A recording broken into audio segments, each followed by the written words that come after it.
मैं 12 साल की थी। मेरी माँ मुझे रोज़ कमरे में बंद कर देती। वो पापा के साथ ना जाने क्या करती। एक दिन मैंने खिड़की से देखा तो मेरा नाम आरजू है। मैं छोटे और गरीब घराने से ताल्लुक़ रखने वाली लड़की हूँ। मेरे माँ बाप बहुत ही नेक दिल इंसान हैं। मेरे पिता बहुत ही अच्छे और रहमदिल हैं। मेरे पिता बहुत शरीफ आदमी हैं। मेरी माँ वो भी आज के ज़माने के हिसाब से बहुत ही सीधी सादी औरत है। मेरी माँ ज़्यादातर घर से बाहर भी नहीं निकलती। मोहल्ले वाले मेरे माँ बाप की बहुत इज्जत करते हैं। मेरी माँ को सब सुनीता भाभी कहकर पुकारते हैं और मेरे पिताजी को सब बाबूजी कहकर पुकारते हैं। मैं भी अपने माँ बाप को इतना नेक देखकर बहुत खुश होती थी। मेरे माँ बाप की दूसरों से इतनी इज्जत करते हुए देखकर मेरे दिल में उनके लिए और भी ज़्यादा इज्जत बढ़ जाती थी। हम 5 भाई बहन थे, जिनमें से मैं तीसरे नंबर की हूँ। मेरी 2 बहनें मुझसे बड़ी हैं और मेरे 2 भाई मुझसे छोटे हैं। मेरे भाई बहन अक्सर सुबह घर से जल्दी निकल जाते और शाम को देर से घर वापस आया करते थे। उनकी जेब पैसों से भरी हुई होती थी। मैं ये सब देखकर हैरान रह जाती थी। उनके पास इतने पैसे कहाँ से आते हैं। जब मैं माँ से पूछती कि मेरे भाई क्या काम करते हैं तो वहाँ मुझे बताती कि ये मेहनत करते हैं और मेहनत की कमाई लाते हैं। माँ की बात सुनकर मैं खामोश हो जाया करती थी। अक्सर वो लोग घर में आते तो वो जितने भी पैसे लेकर आते थे सब पिताजी को लाकर दे दिया करते थे। मेरे माँ बाप उन पैसों को छुपाकर रख लिया करते थे। रात को देर तक माँ, पिताजी और सारे भाई बहन कमरे में अंदर से कुंडी लगाकर बैठे रहते थे और ना जाने क्या बातें करते थे। मैं अक्सर सोचा करती थी ये लोग कुंडी लगाकर ना जाने क्या करते होंगे, क्योंकि अगर मैं कमरे में बैठी हुई होती तो मुझे कमरे से निकाल दिया जाता था। माँ को मेरे भाइयों में मेरे बड़े भाई से बहुत प्यार था, जो मुझसे उम्र में 1.5 साल छोटा था और सबसे ज़्यादा अच्छा काम भी वही करता था। बहुत सारे पैसे लाकर आता था। माँ उसकी बहुत इज्जत करती थी और घर के सबसे अच्छे बर्तनों में उसको खाना खिलाती थी। और जो मुझसे बड़ी 2 बहनें थीं उनको ज़मीन पर बिठाकर टूटे हुए बर्तनों में खाना देती थी। तब मैं बहुत छोटी थी। मुझे इतनी अकल नहीं थी कि किसी से कोई सवाल जवाब कर सकूं। ये सब रोज़ की तरह मामूली हो गया था। मैं अक्सर यही देखती कि मोहल्ले के सारे बच्चे अपने कंधों पर बैग टांगे स्कूल की तरफ जा रहे हैं। उनको देखकर मेरा भी दिल स्कूल जाने के लिए करता था। मैंने अपने माँ बाप से कहा कि मुझे भी स्कूल जाना है। मेरी बात पर मेरे माँ बाप हैरान हुए और दोनों ने हैरत से एक दूसरे की तरफ देखा। मेरे पिताजी ने कहा कि जब तुम्हारे भाई बहन घर आएंगे तब बैठकर इस बारे में फ़ैसला होगा कि क्या करना है। मैं पिताजी की बात सुनकर खामोश हो गई। रात को जब मेरे बहन भाई वापस आए तो रोज़ की तरह जैसे ही भाई और मेरी बहन दोनों बड़ी बहनें कमरे में दाखिल हुईं, मैं कमरे के दरवाजे के पीछे छुपकर उनकी बातें सुनने लगी। उस वक्त मैंने यही सुना कि भाई कह रहा था अगर आरजू पढ़ना चाहती है तो उसका स्कूल में दाखिला करवा देते हैं। अपने भाई की बात सुनकर मैं बहुत खुश हुई। कुछ दिनों बाद ही मेरे स्कूल जाने की तैयारियां शुरू हो गईं। एक दिन मेरी बहन मेरे लिए स्कूल की ड्रेस लेकर आई और फिर कॉपियां और बैग भी आ गया। अब मैं भी मोहल्ले के बच्चे की तरह स्कूल जाती थी। मुझे स्कूल जाकर बहुत अच्छा लगता था। मैंने वहाँ पर जाकर काफ़ी सारी लड़कियों से दोस्ती कर ली थी।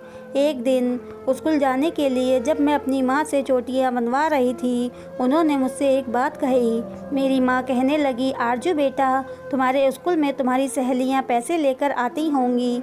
मैंने माँ को जवाब दिया, हाँ माँ, लेकर तो आती हैं और खाना भी ये लेकर आती हैं। माँ ने मुझसे कहा कि तेरा दिल नहीं करता तेरे पास भी पैसे हों। मैं माँ की तरफ मुड़ी और कहने लगी कि माँ, मेरा दिल तो करता है और जब भाई के पास ढेर सारे पैसे हो जाया करेंगे तो मैं भी ले जाया करूँगी। मगर माँ ने कहा, ऐसा नहीं होगा बेटी, तुझे अपने पैसे खुद कमाने होंगे। मैं हैरान हुई और कहने लगी कि वो कैसे कमाने होंगे माँ। तब माँ ने कहा कि अगर तुझे किसी के बैग से पैसे मिले या किसी की किताब में से पैसे रखे हुए मिले तो उन पैसों को चुपचाप करके अपने पास रख लेना, वो भी तेरे ही पैसे होंगे। मुझे माँ की बात बहुत अजीब सी लगी। आखिर कोई माँ अपनी बेटी को कैसे ये कह सकती थी कि गलत काम करो। खैर, मैं माँ की बात सुनकर खामोश हो गई। उस दिन ना चाहते हुए भी मेरी निगाहें दूसरी लड़कियों के पैसों पर पड़ने लगी, मगर मेरा दिल कहता था कि ये काम गलत है। स्कूल से जब मैं घर वापस आई तो माँ ने मुझसे पूछा, जो काम मैंने तुझे कहा था वो तूने किया या नहीं। मैं खामोश हो गई और माँ की तरफ देखने लगी। माँ मेरी खामोशी का मतलब समझ चुकी थी और मेरी तरफ देखकर कहने लगी, कल तुझे ज़रूर ये काम करना होगा। देखना, जब तेरे हाथ में पैसे होंगे तब तुझे बहुत अच्छा लगेगा। अगले दिन मेरे दिमाग में माँ की कही हुई बातें चलने लगी। मैंने एक दो बार कोशिश भी की, अपनी सहेली के पैसे निकाल लेती हूँ, मगर फिर भी मुझे डर लगता रहा कि कोई मुझे देख ना ले, और घर जाने के बाद माँ के सवालों से भी डर लगता। मगर मुझे ये भी डर था कि कहीं मेरी चोरी पकड़ी गई तो मुझे स्कूल से ही निकाल दिया जाएगा। उस दिन भी जब मैं खाली हाथ लौटकर घर आई तो भागकर एक कमरे में छुप गई। मैं नहीं चाहती थी कि माँ मुझे दोबारा सवाल जवाब करे। मेरी माँ मुझे मारती भी थी। मैं नहीं चाहती थी कि वह मुझे सबके सामने बेइज्जत करे, लेकिन आखिर मेरी माँ ने मुझे ढूंढ ही लिया। माँ ने मुझे एक थप्पड़ भी मारा और कहा कि अगर कल तू कुछ नहीं लेकर आई तो मैं तेरा स्कूल जाना बंद करवा दूंगी। माँ की बात सुनकर मैं रोने लगी, क्योंकि मैं स्कूल छोड़ना नहीं चाहती थी। मुझे किताबों पेंसिलों से बहुत प्यार था। मैं पढ़ना चाहती थी और मैं पढ़ाई छोड़कर कैसे रह सकती थी। अगले दिन जब मैं स्कूल गई तो मैंने ठान ली थी कि आज तो मैं पैसे लेकर ही आऊँगी, क्योंकि अगर मैं नहीं लेकर जाती तो मेरी माँ स्कूल जाना बंद करवा देती। मैंने हिम्मत करके एक लड़की के बैग में हाथ डाला। जितने पैसे मेरे हाथ आए मैंने सारे निकाल कर छुपा दिए। थोड़ी देर के बाद वो लड़की रोने लगी। उस लड़की की माँ दूसरों के घरों में जाकर झाड़ू बर्तन किया करती थी। लड़की रोने लगी और कह रही थी कि मेरी माँ ने इतनी मुश्किल से किसी से पैसे उधार मांगकर मेरी फ़ीस जमा करने के लिए दिए थे। अब मैं फ़ीस कैसे जमा करूँगी। वो लड़की बहुत ज़्यादा रो रही थी। मैं अपने दिल में खुद को कोसने लगी कि मैंने इतना बुरा काम कैसे कर लिया। मुझे ईश्वर से डर लगने लगा था। इसी डर की वजह से मैंने चुपचाप ज़मीन पर वो पैसे गिरा दिए और ख़ुद ही उसे कह दिया कि ये देखो, तुम्हारे पैसे यहाँ गिरे पड़े हैं। तब वो लड़की रोते रोते एकदम मुस्कुराने लगी। मुझे भी उसके मुस्कुराने से दिली सुकून मिल गया था। ऐसा लग रहा था जैसे मैंने बहुत अच्छा और नेक काम कर दिया हो। मैंने सोचा माँ को इस बारे में बताऊंगी तो वो भी ये सुनकर खुश हो जाएंगी। घर जाते ही मैंने माँ को सारा माजरा सुना दिया। मेरी बात सुनते ही माँ का खून खौल उठा। वह मुझे बुरी तरह पीटने लगी। माँ कह रही थी, तुझसे कोई काम ढंग से नहीं होता।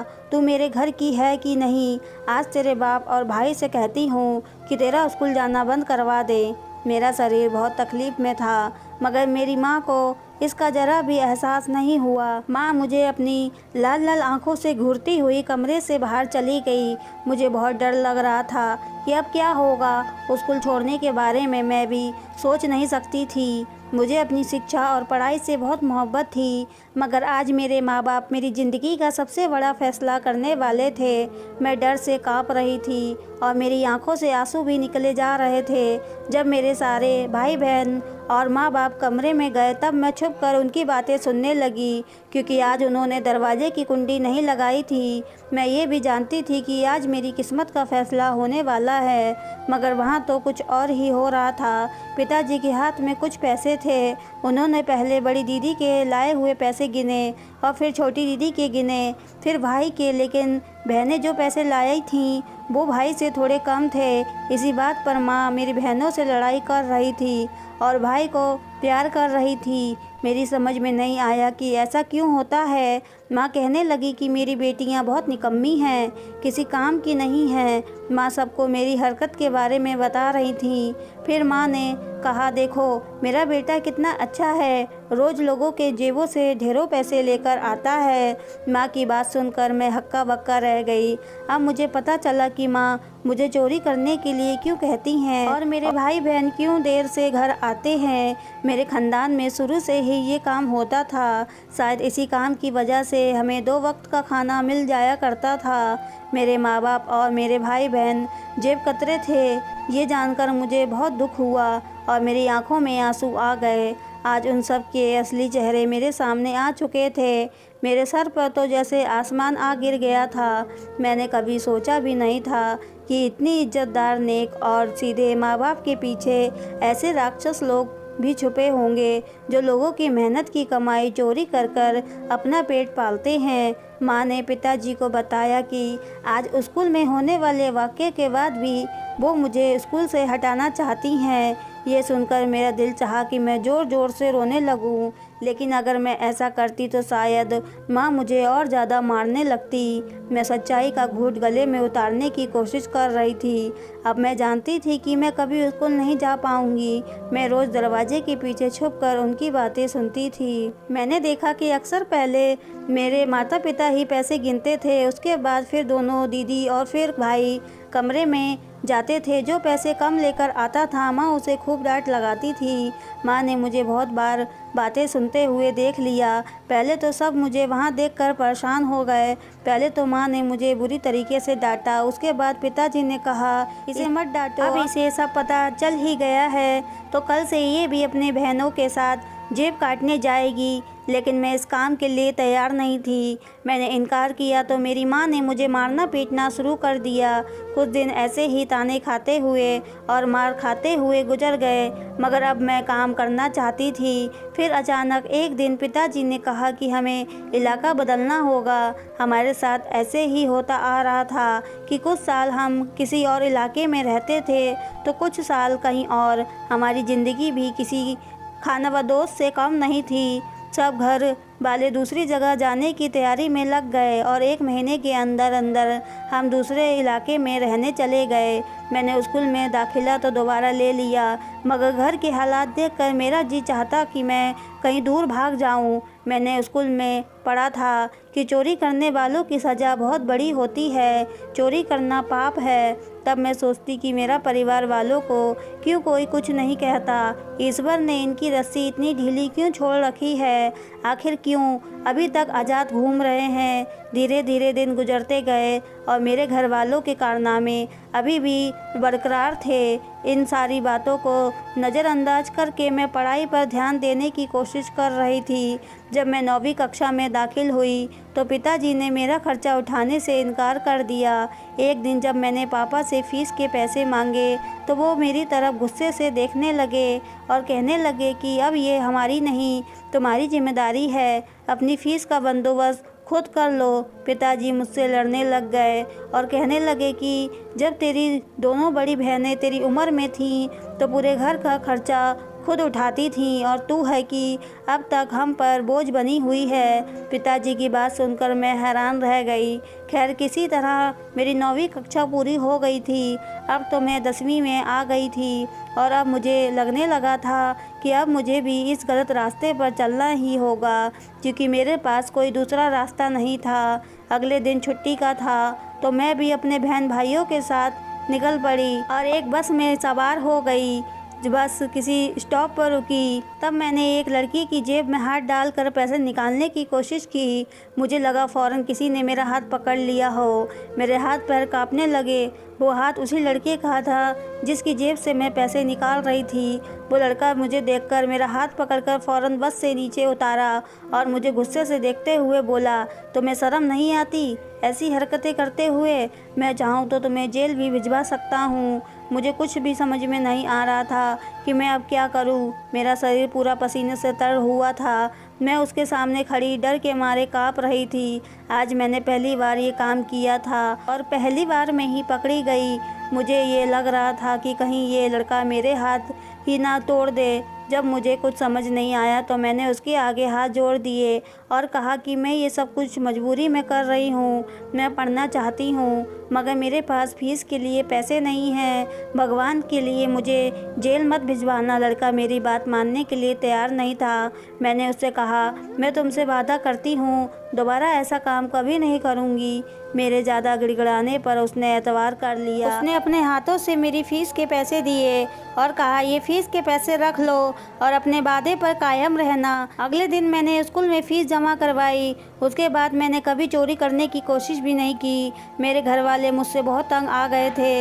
ऐसे ही दिन गुजरते चले गए। मेरी 10वीं के एग्ज़ाम आ गए थे। फिर हम इलाके में रहने के लिए चले गए। एक दिन एक औरत मेरी माँ से मिलने के लिए आई और मुझे देखते ही मेरी तारीफ़ करने लगी और कहने लगी कि ये तुम्हारी बेटी तो बहुत सुंदर है, बल्कि बहुत प्यारी भी है। माँ उसकी बात पर हाँ में हाँ मिलाए जा रही थी। उसके कुछ दिन बाद दोबारा वो औरत हमारे घर आई और मेरे लिए कुछ खाने पीने का सामान भी लेकर आई थी। वो पास के ही गांव की रहने वाली थी। उस औरत का आना जाना हमारे घर में अब बढ़ने लगा था। मुझे भी वो औरत अच्छी लगने लगी। एक दिन उसने मेरी माँ से कहा, मुझे तुम्हारी बेटी पसंद आ गई है। मेरा एक जवान बेटा भी है जो शहर में पढ़ता है। मैं चाहती हूँ तुम्हारी बेटी को अपनी बहू बना लूँ।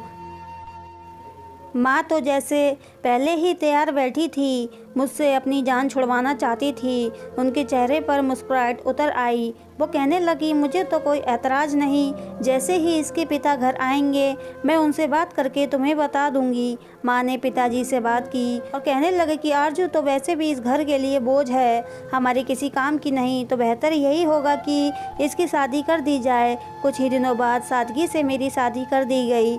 मैं भी खुश थी कि अब इस चुंगल से मेरी जान छूट गई। जिस लड़के से मेरी शादी होने वाली थी, मैंने उस लड़के को नहीं देखा था और ना ही उस लड़के ने मुझे देखा था। मैं विदा होकर अपने ससुराल चले गई। आज मेरी शादी की पहली रात थी, यानी सुहाग रात, जिसका हर लड़की को बेताबी से इंतज़ार होता है। मैं घूंघट कर कर अपने पति का इंतज़ार कर रही थी। कमरे में चारों तरफ फूलों की खुशबू महक रही थी। आखिरकार अब मेरा इंतज़ार ख़त्म हुआ। मेरे पति ने कमरे में अपना पहला कदम रखा। वो कदम तो जैसे मेरे दिल पर पड़ा था। धीरे कदमों से चलते हुए वह मेरे पास आए और मेरा घूंघट उठाने लगे, मगर घूंघट उठाते ही जैसे ही हम दोनों की नज़रें एक दूसरे पर पड़ी, उनका मुस्कुराता हुआ चेहरा अचानक से संजीदा हो गया और वो एकदम से तिलमिलाकर गुस्से में उठकर खड़े हो गए। मैं भी उनको देखते ही हैरान रह गई। मैं उस लड़के को पहली नज़र में ही पहचान चुकी थी। शायद वो भी मुझे पहचान चुके थे। वो फ़ौरन ही कहने लगे, तुम यहाँ कैसे, क्या कर रही हो? तुम यहाँ पर मेरी पत्नी कैसे हो सकती हो? उनकी बातें सुनते ही मेरे रोंगटे खड़े हो गए। मुझे लगा जैसे वो अभी मुझे तलाक देकर इस घर से बाहर निकाल देंगे। मुझ में कोई जवाब देने की हिम्मत नहीं थी। मेरी आंखों में आंसू छलकने लगे। मेरे पति को बहुत गुस्सा आ रहा था। वो मेरी तरफ देखकर कहने लगे, बताओ तुम यहाँ कैसे आई हो? अगर मुझे पहले से मालूम होता कि मेरी शादी तुमसे होने वाली है तो मैं कभी भी इस शादी के लिए राज़ी नहीं होता। वो जैसे किसी बेयकीन की वजह से बोल रहे थे। वो पागलों की तरह कमरे में इधर से उधर टहल रहे थे और बार बार कहे जा रहे थे कि नहीं, ऐसा नहीं हो सकता, किस्मत मेरे साथ इतना बड़ा मजाक नहीं कर सकती। तब मैं उठी और उनके पास गई। जैसे ही मैं उठी, उन्होंने मुझे बुरी तरीके से धुतकार दिया और कहने लगे कि दूर हो जाओ मेरी नज़रों से, तुम एक घटिया लड़की हो। मेरी जी चाह रहा है कि मैं चीख चीख कर उनको अपनी बेगुनाही का यकीन दिलाऊं। वो दरवाजे की तरफ जाने लगे तो मैं उनके पैरों में गिर पड़ी और गले में अटके आंसू के बावजूद हिम्मत करके बोली, आपको भगवान का वास्ता ये जुल्म ना करना, किसी को मेरी हकीकत के बारे में मत बताना। मैंने उनके आगे खूब मिन्नतें की। तब उन्होंने मुझसे कहा कि उस दिन भी मैंने तुम्हारे इतना गिड़गिड़ाने और रोने की वजह से तुम्हें माफ़ कर दिया था। आज भी तुम उस दिन की तरह मेरे कदमों में पड़ी हो। मुझे उनका लहजा थोड़ा ठंडा महसूस होने लगा। वो मुझे बहुत रोता बिखलता हुआ देखकर वही ज़मीन पर बैठ गए। उनकी आंखों में भी नमी आने लगी। मैं भी उनके पास ही जाकर बैठ गई। उन्हें इस रिश्ते पर अफसोस हो रहा था। मेरे सामने वो बेबस और लाचार आदमी की तरह बैठे हुए थे। उनकी ये हालत देखकर मुझे और भी ज़्यादा रोना आ रहा था। मैं सोच भी नहीं सकती थी कि मेरी शादी के बाद की ज़िंदगी इतनी भयानक भी हो सकती है। वो खामोश हो गए, बिल्कुल ऐसे जैसे किसी झाग की तरह बैठ गए हों। फिर अचानक उन्होंने मुझे नरम शब्दों से मुझसे कहा, एक शर्त है, तुम बताओ कि ये सारे काम तुम क्यों करती हो? अगर तुम मुझे सारी सच्चाई बता दोगी तो मैं तुम्हें अपनी पत्नी स्वीकार कर लूँगा, मगर खबरदार, अगर तुमने मुझे कोई भी बात गलत बताई या मुझसे झूठ बोलने की कोशिश की। मैंने ठंडी सांस भरी और मुझे कुछ सुकून मिला कि चलो अच्छा हुआ, थोड़ी उम्मीद की किरण तो नज़र आई। तब मैंने उनको अपनी बीती हुई ज़िंदगी के बारे में बताना शुरू किया और अपनी सारी कहानी बताने के बाद मैंने उनसे कहा कि मुझे नहीं पता था कि आप मेरे पति हैं, बल्कि मैं तो खुद हैरान हूँ कि आप वही हैं जिसकी जेब से मैंने पैसे निकालने की कोशिश की थी। मेरी बात सुनकर मेरे पति को मुझ पर यकीन आने लगा। मैंने उनसे हाथ जोड़कर माफ़ी मांगी और खूब रोने लगी। मेरे आंसू लाल आंचल को भिगो रहे थे। मैंने अपनी सफाई पेश करने के लिए काफ़ी सारी दलीलें भी दी। मेरा इतना रोने पर मेरे पति को मेरी मासूमियत पर यकीन आने लगा, मगर उन्होंने मेरे आगे एक शर्त रखी कि मैं अपने माँ बाप से कभी नहीं मिलूँगी और ना ही उनके घर जाऊँगी। मगर अगले दिन ही मेरी माँ मेरे ससुराल चली आई। मेरे ससुराल वाले काफ़ी अमीर लोग थे और उनका ख़ानदान भी काफ़ी अच्छा था। अच्छे खासे खाते पीते घराने के ताल्लुक़ रखते थे। मेरी माँ का मेरा इतना बड़ा घर और इतनी सारी दौलत देखकर जी ललचाने लगा। माँ मुझे कोने में बुलाकर कहने लगी, आरजू तेरे तो भाग्य ही खुल गए, खूब ऐश करेगी अब तू यहाँ, मगर हमें मत भूल जाना, यहाँ से जो निकल पाए निकाल लेना और हमें दे देना, तेरी वजह से हमारे भी दिन बदल जाएंगे। माँ की बात सुनकर मुझे बेहद अफसोस हुआ, मगर मैं खामोश रही। जब मेरे पति को पता चला कि मेरी माँ यहाँ आई थी तो वो बहुत ज़्यादा गुस्सा करने लगे और मुझसे खफा हो गए, मगर मैं क्या कर सकती थी। माँ मेरी सास की बहुत अच्छी सहेली बन चुकी थी, उनका आना जाना बढ़ गया था। एक दिन मेरे कमरे में मेरे पति की घड़ी पड़ी हुई थी, जिसे माँ ने चुपके से अपने पर्स में रख लिया, मगर जैसे ही मेरे पति कमरे में दाखिल हुए माँ उनसे नज़रें चुराने लगी। मैं अपनी माँ को रोक नहीं सकती थी और अपने पति से किया हुआ वादा भी पूरा नहीं कर पा रही थी। एक दिन माँ ने मुझे बताया कि मेरी बड़ी बहन किसी के साथ भाग गई। मेरे तो पैरों तले से ज़मीन निकल गई। माँ रोए जा रही थी और मेरी दीदी को बद्दुआएं दी जा रही थी। मैंने माँ को संभालने की कोशिश की, मगर मैं बहुत दुखी थी। उन्होंने कुछ दिन अपनी बेटी का दुख मनाया और फिर कुछ दिन बाद भूल गई। लेकिन फिर कुछ ऐसा हुआ कि मेरी छोटी दीदी ने भी किसी के साथ छुप कर शादी कर ली। पिताजी पूरी तरह से टेंशन में डूब गए थे। अब सिर्फ मेरे छोटे छोटे भाई बचे थे। मेरा एक भाई बहुत छोटा था जो कि अभी काम नहीं कर सकता था। मैं भी अपने माँ बाप की घरेलू परेशानियों की वजह से काफ़ी फ़िक्रमंद रहने लगी थी, मगर मेरे हाथ पैर बंधे हुए थे। मैं उनकी कोई मदद नहीं कर सकती थी। एक दिन अचानक मुझसे छोटे वाले भाई किराने की दुकान में चोरी करता हुआ पकड़ा गया। जिस दुकान से वो चोरी कर रहा था उस दुकान के मालिक ने उसको बहुत मारा, साथ ही इधर उधर के लोग भी जमा हो गए। सब ने उसे मार मार कर लहूलुहान कर दिया। पता चला कि वो नशा भी करता था। अपने नशे की बुरी आदत की वजह से एक दिन वो अपनी जान से हाथ धो बैठा। माँ तो जैसे भाई की मौत के बाद पागल ही हो गई थी। मुझे याद है माँ मेरे इस वाले भाई से बहुत प्यार करती थी, क्योंकि वो सबसे ज़्यादा पैसे लेकर आता था। माँ डिप्रेशन में चली गई थी। अब वो किसी से बात भी नहीं करती थी और ना ही कोई काम करती थी, बस गुमसुम रहने लगी थी। पिताजी भी बेटे का दुख दिल से लगाए बैठे थे। एक दिन पिताजी को हार्ट अटैक आया और वो भी दुनिया को छोड़कर चले गए।